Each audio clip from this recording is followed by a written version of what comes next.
Monsieur le Président, Monsieur le Ministre, chers collègues. Le Conseil européen qui s'ouvre se tient à un moment charnière sur l'Ukraine, sur l'immigration, sur le Proche et le Moyen-Orient, sur l'accord commercial avec les États-Unis. L'Europe est attendue et avec elle la France. Je concentrerai donc mon propos sur ces sujets. Sur l'Ukraine d'abord. Pendant des mois, le veto hongrois a bloqué l'action. Ce verrou semble pouvoir sauter. Depuis avril, le prêt de 90 milliards d'euros est définitivement approuvé. La première tranche est en cours de versement. La facilité européenne pour la paix est relancée. Et les 27 ont donné leur feu vert préliminaire à l'ouverture du premier groupe de chapitres d'adhésion avec l'Ukraine et la Moldavie. Ce déblocage, Monsieur le Ministre, fait tomber l'argument de l'impossibilité politique. La France soutient-elle désormais la relance du prêt de réparation adossé au prêt de 210 milliards d'euros d'avoirs souverains russes immobilisés? La Commission privilégiait cette option. Le Conseil européen s'était engagé à y revenir. L'emprunt commun était une solution d'attente. Ce sont les avoirs de l'agresseur qui doivent désormais financer la résistance de l'agressé et demain sa reconstruction. Quelle est ensuite la position française sur le rythme d'ouverture des chapitres d'adhésion et surtout sur la pérennisation du financement au-delà de 2027, notamment dans le prochain cadre financier pluriannuel? Le soutien à l'Ukraine ne devrait pas se renégocier tous les 18 mois sous la pression du calendrier. Enfin, le déblocage hongrois a eu un prix, le dégel d'environ 16 milliards d'euros de fonds européens suspendus pour des motifs d'état de droit. Quelle garantie la France exigera-t-elle pour que ce précédent n'affaiblisse pas durablement la conditionnalité démocratique qui est l'un des rares leviers dont nous disposons face aux potentielles dérives libérales?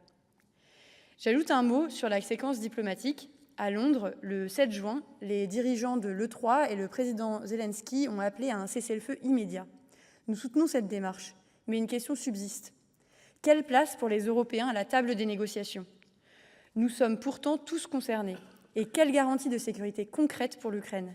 L'Europe finance la paix et ne saurait être absente au moment où on la discute. Sur les migrations ensuite. Sur le pacte européen sur la migration et l'asile, qui est entré en application vendredi 12 juin. Le Conseil d'État a pourtant averti en avril dernier que la coexistence de règlements européens directement applicables créerait de sérieuses difficultés juridiques avec le droit français. Le gouvernement a choisi de légiférer par ordonnance. Une méthode pour le moins contestable démocratiquement pour une réforme de cette ampleur.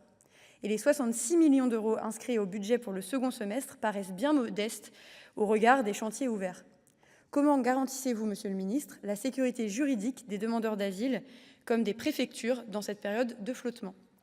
Mais au-delà de la mise en œuvre, il y a la réalité humaine. Le début de l'année 2026 est le plus meurtrier en Méditerranée depuis 2014. Près de 1000 morts recensés à ce jour, en hausse de plus de 150% par rapport à l'année dernière. La médiatrice européenne avait averti dès 2024 que l'UE risquait de devenir complice des décès en mer. Et la France est elle-même directement mise en cause. L'enquête sur le naufrage du 24 novembre 2021 dans la Manche a établi des faits susceptibles d'être qualifiés de non-assistance à personne en danger. Ma question est donc simple.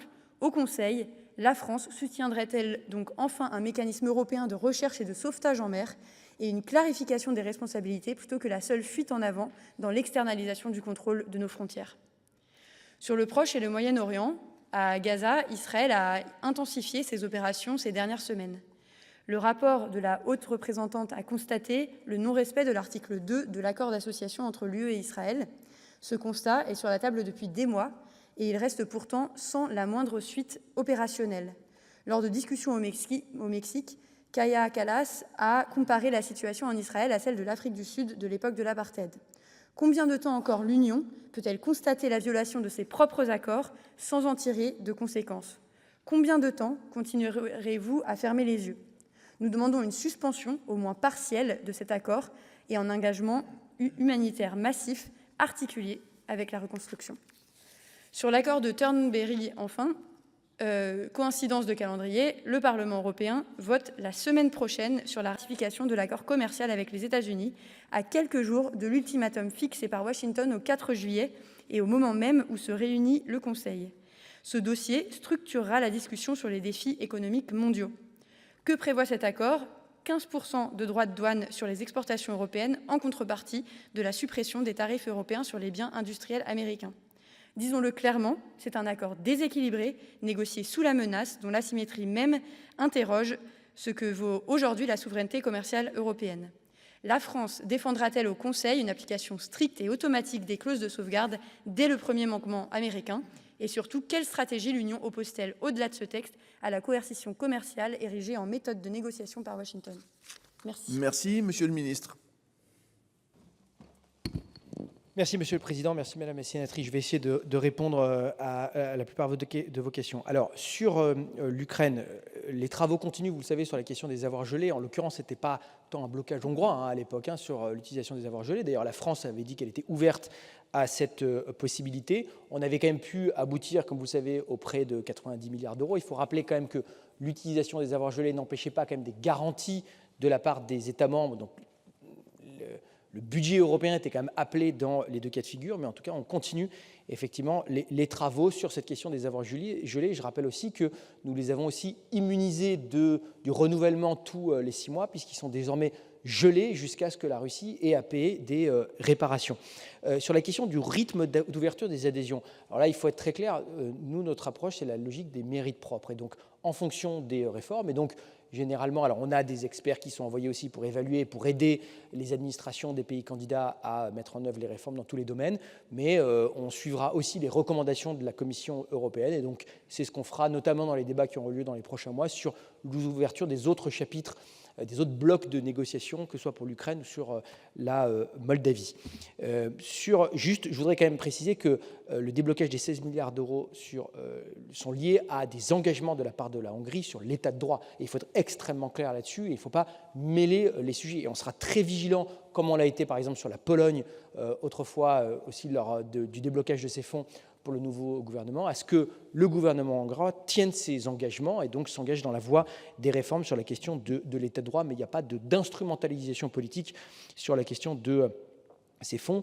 Les Européens doivent être à la table des négociations. Ce sont eux d'ailleurs qui s'engageront aussi dans le cadre des garanties de sécurité, que ce soit à travers le déploiement de forces multinationales dans des points stratégiques pour dissuader la Russie, ou encore à travers le soutien et la régénération de l'armée ukrainienne. Ce sera évidemment l'un des points qui seront discutés aussi lors du G7 avec le président Trump. Mais je rappelle que nous avons aussi su faire reconverger les Européens et les Américains précisément au sein de la coalition des volontaires, avec des engagements américains dans le monitoring du cessez-le-feu ou dans le soutien en termes de renseignement, par exemple, dans le cadre des garanties de sécurité. Je profiterai peut-être aussi de quelques autres réponses pour répondre à certains de vos points, que ce soit sur le Moyen-Orient, sur